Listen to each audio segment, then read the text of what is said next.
kanuma kana nama irraa godhe. Inni kana gochuu danda'e Yesuus haa eebbifamu. Ameen.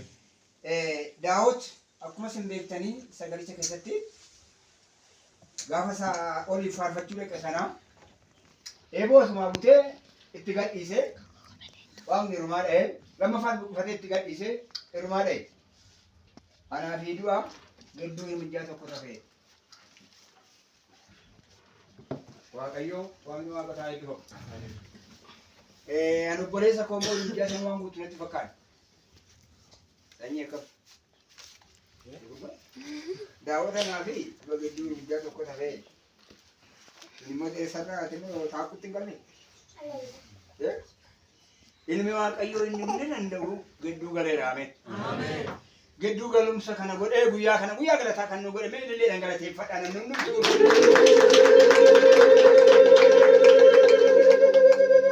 dabalaa itti deebi'ame. Namni oolee fi namni bahe hin galateeffata hin faarfata waan ta'eef mee waliin faarfannaa galataa faarfanna.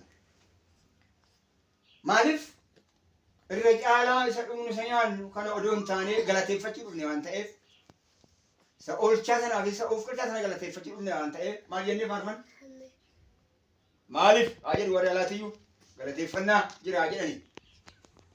Faarsaan qabdani? Qabdaatti fixanii dhufuun jedhamu. Ishee. Boolla qilee keessaa. Ishee. Situ godhe. Situ godhe.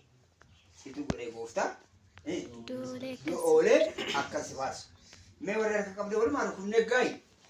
Awaayyoo waan fe'aa ta'uu hundumtuu faarfattuu sana faarfataa isaanis. Ishee harka kaasaame harka.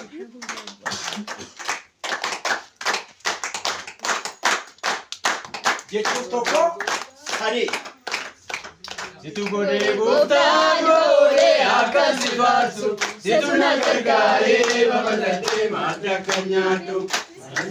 Bisa galanni koositti kikaata olojeri goofta sita sangalata Alasidi bisa galanni koositti kikaata olojeri goofta sita sangalata sangalata galanni koositti kikaata sangalata galanni koositti kikaata situ godhee goofta akasi faarsu situ na gargaaree babal'atee maadda akka nyaadhu Alasidi bisa galanni koositti kikaata olojeri goofta sita sangalata Alasidi bisa galanni koositti kikaata olojeri goofta sita sangalata sangalata sitti kikaata sangalata sitti kikaata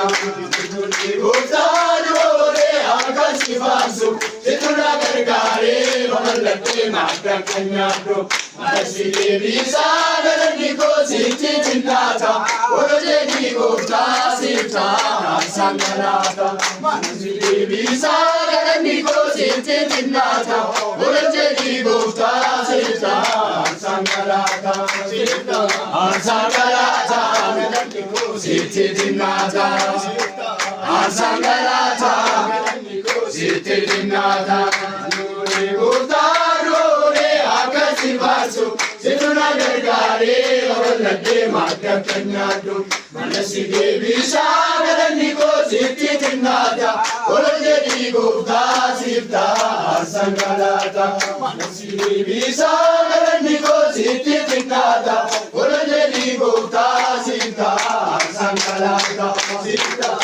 sangalata sitti kikaata sangalata sitti kikaata gooftaan oolee akkas faarsu situ na gargaaree babal'atee maadda akka nyaadhu Alasidi bisa galanni koositti kikaata olojeri goofta sita sangalata Alasidi bisa galanni koositti kikaata olojeri goofta sita sangalata sangalata sitti kikaata. Waaqayyo waaqni waaqa isaa haa eebbifamu. Ameen. dua olle kafaatfan ano obboleessaallee aqxaachaa qaba foormii qaba mulumtu sanuu jirtan reefuma jiraate malee maaliif jettan yoonaan jettanii gaaf tokko biyyan jiraate sanaa boonarraa gara dabbee deemini raajii gadda keessatti calqaba raajii tokko jira amma waliin kadhachuu jalqabnetti ati ammataa keetiin siinaan jedhaa waan jedhe maal ennaan akka kahiitti duutee turtee ifa si jiraachise yeroo tokko gaafa humna harkaa ba'uu sanitti himamu wanumti gayyan jiru akka bara kanaaf akka yeroo kanaatti inni anas sinis isas warra mana kanaa jiraachise Yesuus haa eebbifamu. Ameen. Malee inni dhangalateeffadhaa.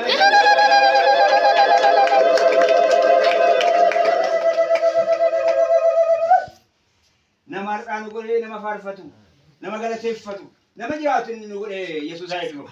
Ameen. Atoo maal jettee faarfattanii haasni faarfamti. Oo galata kee yaa gooftaa. Eeshi mee saba jennaan ammoo mee akkami sagaleessa? Asa? Ogalata ke gooftaa ogalata ke Yesuus ogalata ke utuu barbaadeen argatu kana kee. Kana warra beekanii jedhu. Sagalee jiraata jedhame sagalee oowwadha. Eeshi kaasaa harki san kaasaa jiru. Iddoo galata kee jechuudha tokko abi. Ogalata ke gozo ogalata ke Yesus ogalata ke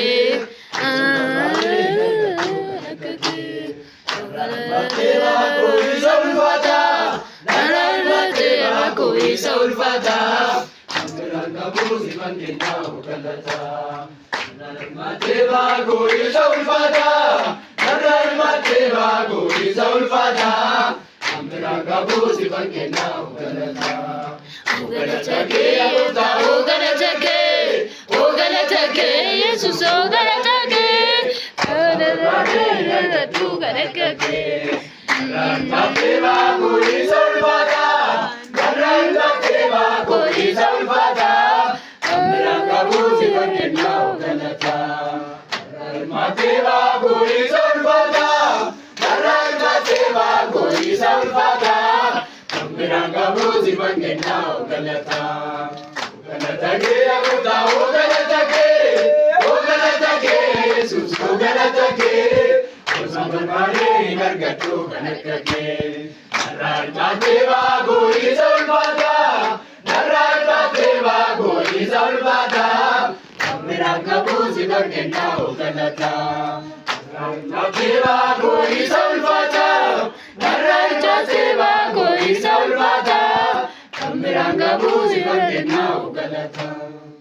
Mata keenya deebiifannee fudhachuufanna.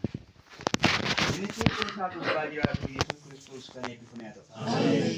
Ameen. Ameen. ጌታ ሆይ እኔ ማን ነኝ እንደ ባለማ ሀረግ የቆጠርከው ያ ጎፍታ አኒ ኤኝ አከነ ሞልፍናት አከነ መከበጃት አከነ መጅራቱ ቦቴ ከነ ዳበዴ የዳዳው ዳውት ተከስከነ ሰጀቲሲሴ ጊዜ ይሁሉማ ሳማጥኩቲ ለእንጨት ሳለው ጋመ ጀባቴ ሲሰሙ